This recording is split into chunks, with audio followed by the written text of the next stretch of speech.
And we are live. Happy Thursday.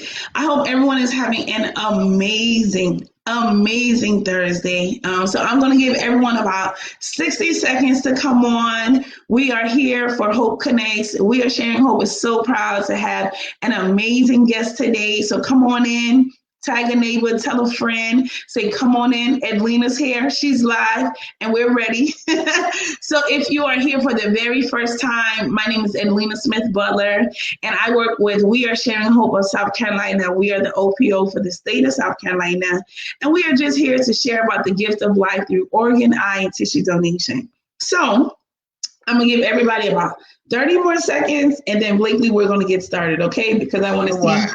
I typically wait, so everybody can get the notification and say we are live and we're here. So it looks like we have somebody here. So if you're here, tell me where you're from. Say hello. Put your name in the comments. Tell me what city and state that you're representing, so we know what parts of the state are represented today. Again, thank you for visiting. Hey, Victoria, and welcome to Hope Connects. Victoria works with me, so I'm sure she already knows. Hi, Victoria. So again, thank you guys for joining We Are Sharing Hope's Hope Connects. I am so glad to have an amazing guest, Miss Blakely from the National Kidney Foundation.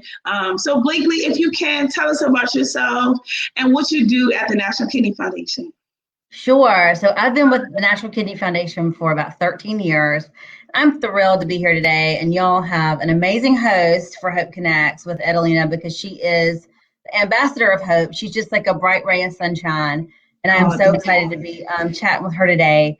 We were just talking before we went on about, how passionate we are about helping the folks that we help, because what it means is, there's a reason it's called the gift of life and sharing hope.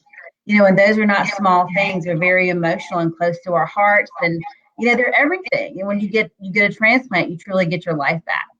So that's really the overarching thing we do at the National Kidney Foundation, is help raise awareness about kidney disease, kidney transplants, help encourage transplantation.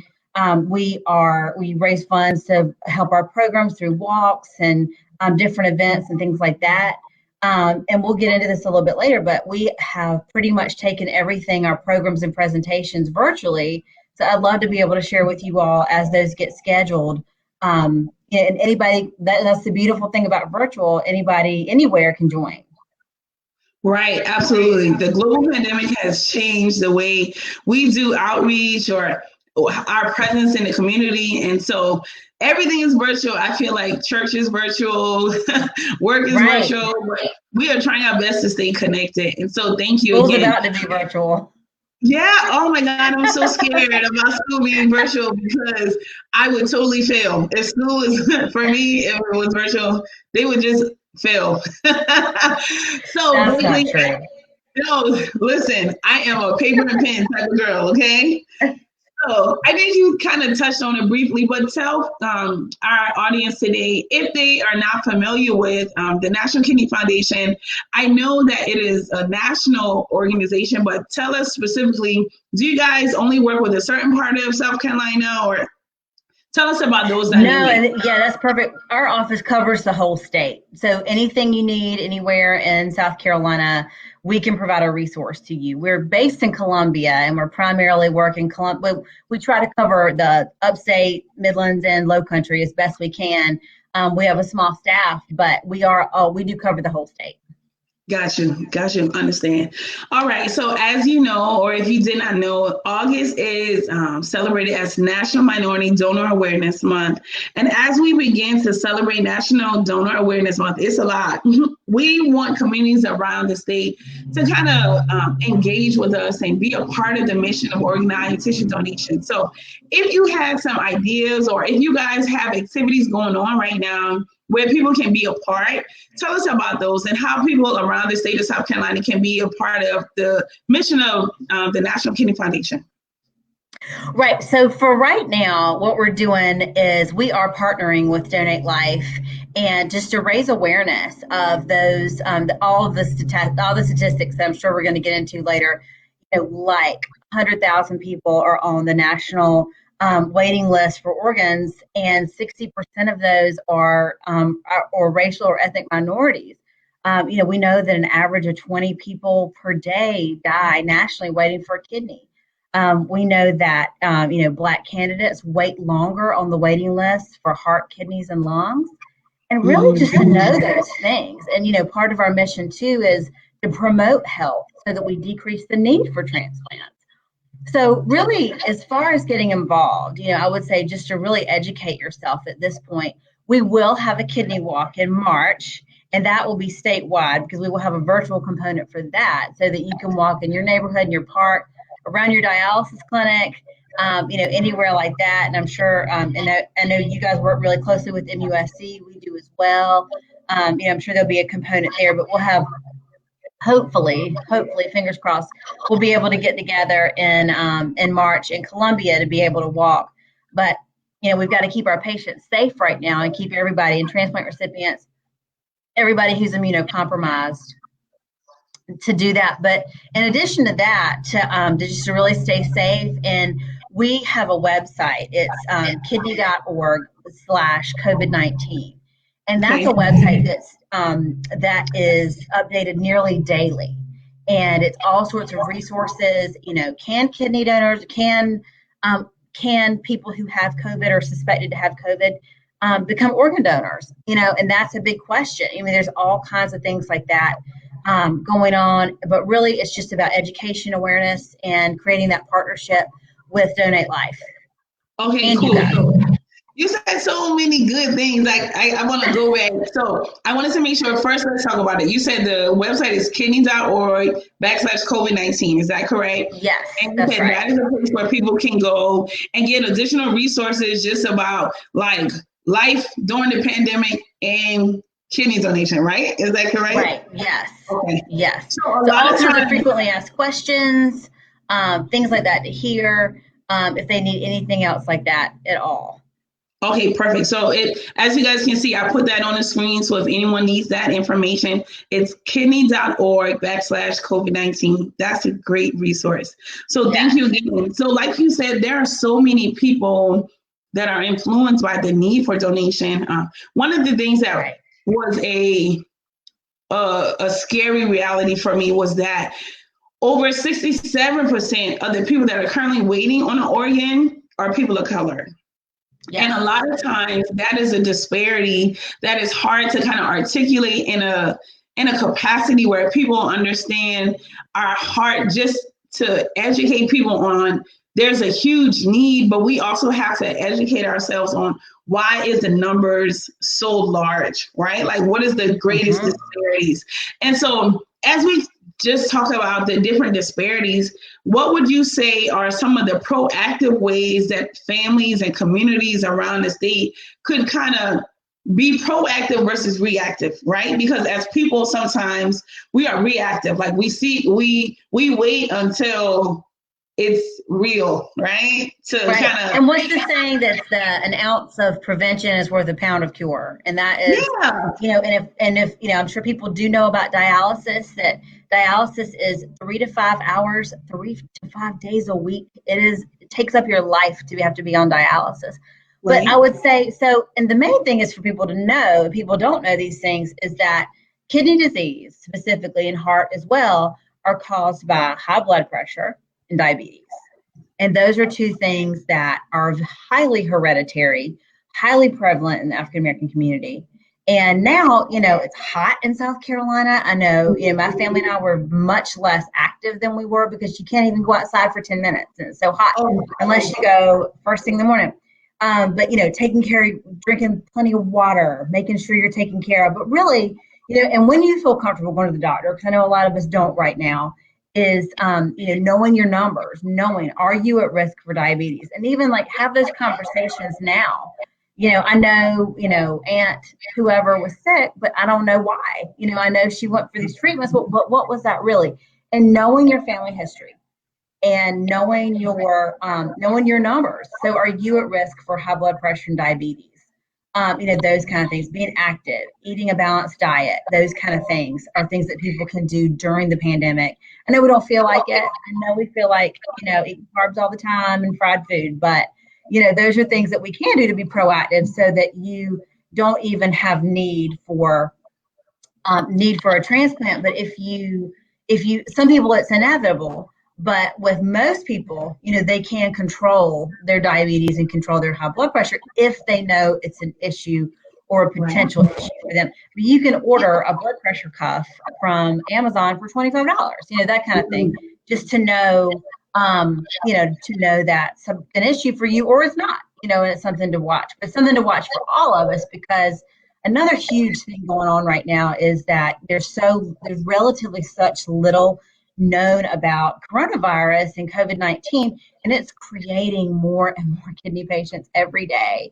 And, to anybody out there listening, I would just love for people to know that, the National Kidney Foundation is a huge resource and it's happening. And we know that COVID-19 affects Black and brown people differently. That a report from the CDC just came out saying that, and, just to be aware of these things and know these things.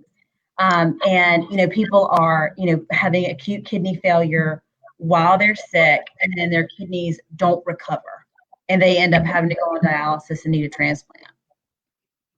Thank you so much. Listen, stay home. I would tell people stay home, but go outside as well, right? Right.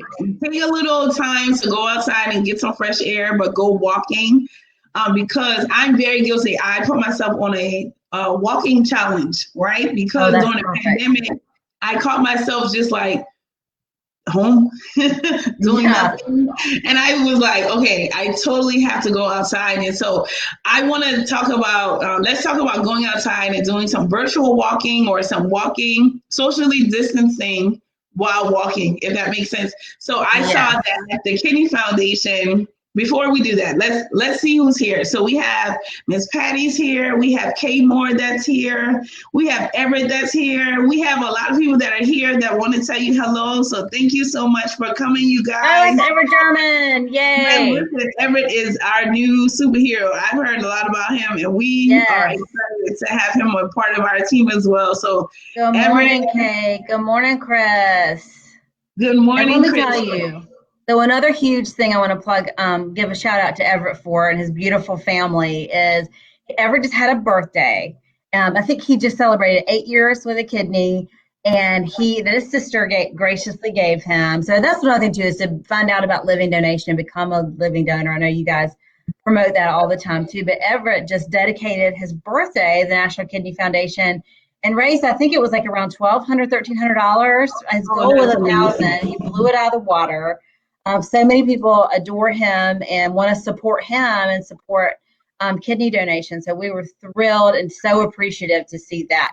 But, just that thing for somebody like Everett to raise their hand and say, I've been through this, helps just be a beacon for, people that you can live through this and you can, have your life back and you can thrive with this.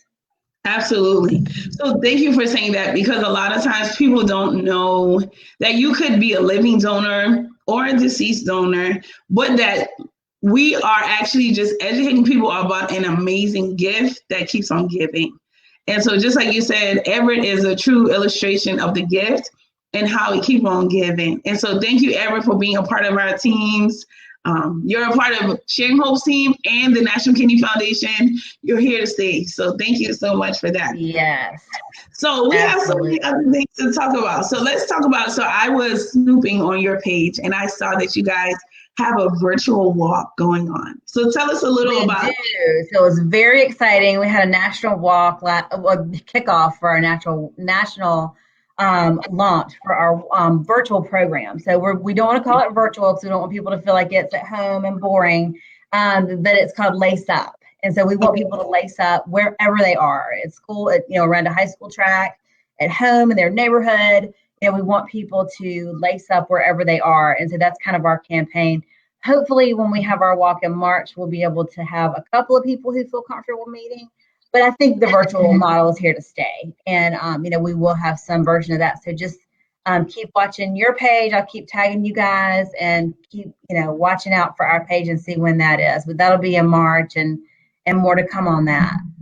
Okay, so that's amazing. So the Kidney Foundation has Lace Up and Sharing Hope. We launched a campaign called Hope Walks. So Oh, listen, that's there's great. no excuse for anybody around the state of South Carolina to not be walking. So lace up those shoes. I don't care if it's around the track. You should be at the football field, At the church, park, the anywhere. church.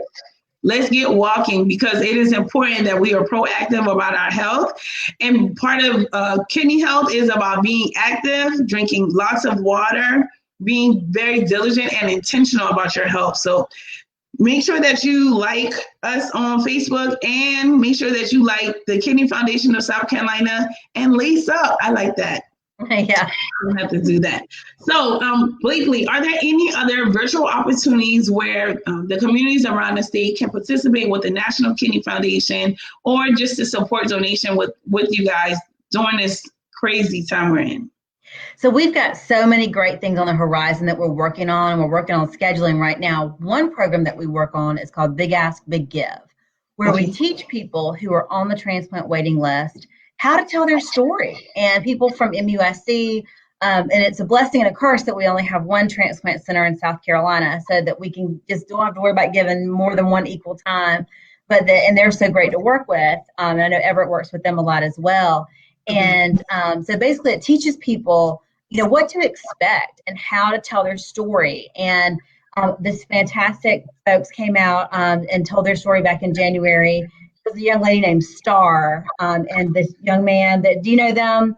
That she No, I donated don't. about a year ago in Charleston. And there was a young man who needed a kidney, and he's African American, and his mom worked at Walmart. And so she put it out, everywhere, and said, my son needs a kidney, my son needs a kidney. Well, a company in Charleston contacted her and said, I can't give you a kidney, but I can wrap your car for you. I have a company that wraps cars, and I'll take it off when they find a kidney, won't be any damage, all that kind of stuff. They wrapped her car, and it said, blood type, all these different things. But blood type, doesn't matter when you have a shared match and things like that. So, blood type is not as prohibitive. So what happened is she had her car and had it parked, and a lady was shopping one day who was white, saw her car, and she just really got a really strong feeling that she should look into this. And so she called the number, she put the number on her phone and thought, I'm not gonna call now, I'll call later. So she really goes through kind of that internal struggle that people go through when they think about being a living donor. And she talked about what all that was, and talked about actually meeting the family, because their families were at MUSC in the waiting room together, and they were the only two families. So her mom came up to the young man's family and said, are you his family?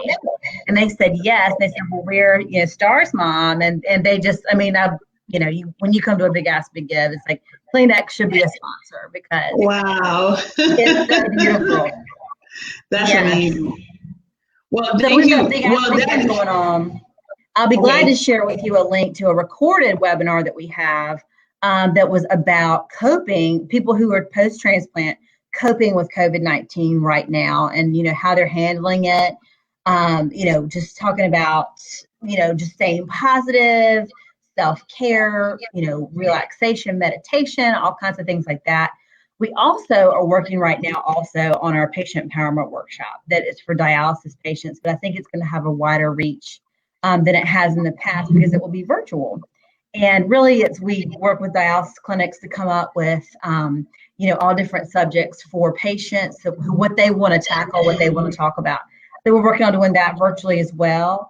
And so that's what we've got going on. Oh, that's great. So please, please, please, when we are off of the live, send us all of that information so we can share, so that our communities know that there are different resources available for them and to them, to make sure that they know about telling their story. One of my friends, he actually received the gift of life through a living donor. And I tell him all the time, tell his story, tell everybody, because if people don't know your story, they don't really know that people around them are being blessed by them. Yeah, it doesn't feel real to them if people don't tell their story. And a lot of times telling their story opens the door and opens the window for conversations for people to even think about the gift, because sometimes people are afraid. And that's something that I want to make sure that we address the fear factor, because sometimes people are afraid to tell their story because they don't know how people will look at them, but telling their story is illuminating the precious gift that was given to them. So regardless if it was through Sharing Hope or Kidney Foundation or Living Donor or Deceased, the truth of the matter is it's a beautiful gift, and they have to tell their story so the whole world knows. So that's great. In South Carolina, in South Carolina, we do have the Organ Donor Leave Act, where if you're a state or federal employee, including teachers, including all types of people who are state employees, and most employers will honor this as well, that you can be an organ donor and get 30 days of sick leave that don't count against your normal allotment of days. Perfect. Okay, so it looks like we have a comment and it says, I have registered for the walk. I just received my precious kidney 6 months ago. So congratulations, Miss Morgan. Thank you so much, Miss Morgan. Awesome. I'm not sure. Congratulations. You have 2 walks. You have to do 2 walks. That's right. So let's get walking out here in South Carolina. Walk it out, yes. So as we come to a close, I just want to make sure that we say, is there any last minute advice, not even last minute advice, but do you have any advice you would like to give to our community about the gift of life and or just the need for kidneys around the state of South Carolina? Like, what would you tell our community just as a blanket of hope, for lack of better words? Right, so we have a couple of things we say is share your spare. You have 2 kidneys. You don't need both of them, and at a minimum, that to make sure that, through your driver's license and through, Donate Life South Carolina, and through you guys, that you're an organ donor on your driver's license, so that people know, your family knows and you make sure your family knows your wishes as well, because the most beautiful thing, the most beautiful part of what we do, and Edeline, I know you've been a part of these meetings, is when people meet the person, whether it's a heart or a kidney, when they meet the family donor, the family of the donor meets the recipient of the organ, and just to know that beautiful moment and to know that their family member is living on, just to become an organ donor, because you don't need them when you're gone, and with your kidneys you only need one while you're here. And I'm so glad Everett's sister knew that he can have an amazing life and be an amazing dad and husband and voice of the Charleston Jaguars as well. So, but yeah, so just take care of yourself and stay home right now. Sorry, my apologies. You said share your spare. Is that what you said? Yes, that's right. Okay, that's going to be my new motto. And so whenever I'm out doing outreach or virtually, I'm going to make sure I use that. Share your spare. That's right. So we're going to take about 2 seconds. If we have any questions, if you guys have any questions for Blakely, please put them in the comments. I want to make sure that I don't miss anyone. Thank you guys so much for joining us. Yeah. I want to make sure. Okay, let me make sure I put it the correct one. Hold on just a second. Yeah. Okay, you said. Just to go a little shorter, KidneySC.org. Okay, that's good to know. KidneySC.org, correct? Right, that's right. Okay, I'll add that. So if it doesn't look like we have any questions, again, so thank you guys. If you guys listen to the replay and you have a question for myself or Blakely, just put them in the comments and we will come back and answer all of them. Thank you again, Blakely, for just being a part of our Hope Connects. Oh my gosh, thank you for thinking of us. Of course, you guys are our partners in the community. I tell people that we're sisters and brothers in the community because we're working for the same goal. We're better together. So thank you again for being with us. Thank you guys for all joining on with us today.